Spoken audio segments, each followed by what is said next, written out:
हेडलाईन्सचे प्रायोजक आहे NBC bearings, लांब पळण्यासाठी।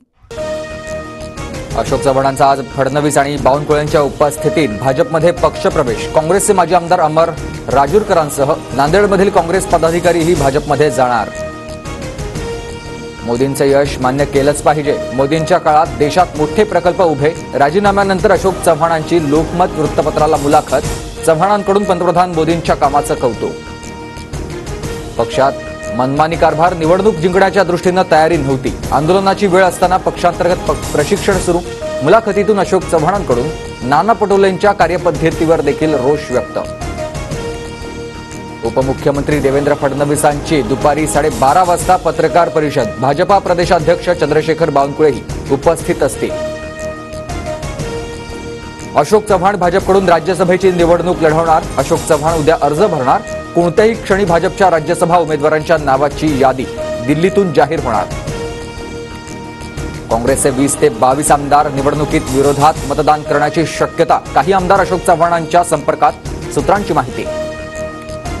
अशोक चव्हाण स्वतःचे 12 वाजवून घेत आहेत। शिंदे भाजपसोबत गेले तेव्हाच अशोक चव्हाणही काँग्रेस सोडणार होते।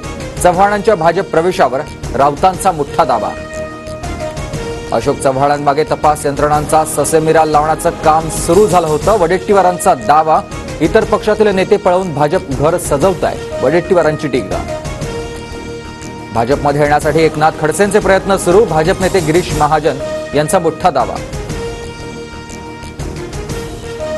डिमोशनचे बक्षीस मिळालेले चव्हाणांना प्रवेश देणार। अशोक चव्हाणांच्या पक्षप्रवेशावरून अंबादास दानवेंची फडणवीसांवर टीका। अशोक चव्हाणांचं नाव आणि फोटो असलेले सर्व बॅनर्स आणि पोस्टर्स काँग्रेसनं हटवले। नांदेड जिल्हा आणि शहर काँग्रेस कमिटीचा निर्णय। काँग्रेस प्रभारी रमेश चेन्नीथला शरद पवारांची भेट घेणार। एक संघपणे आगामी निवडणुकांसंदर्भात चर्चा करणार। काँग्रेसच्या फुटीनंतर चेन्नीथला पवार भेटीला महत्त्व।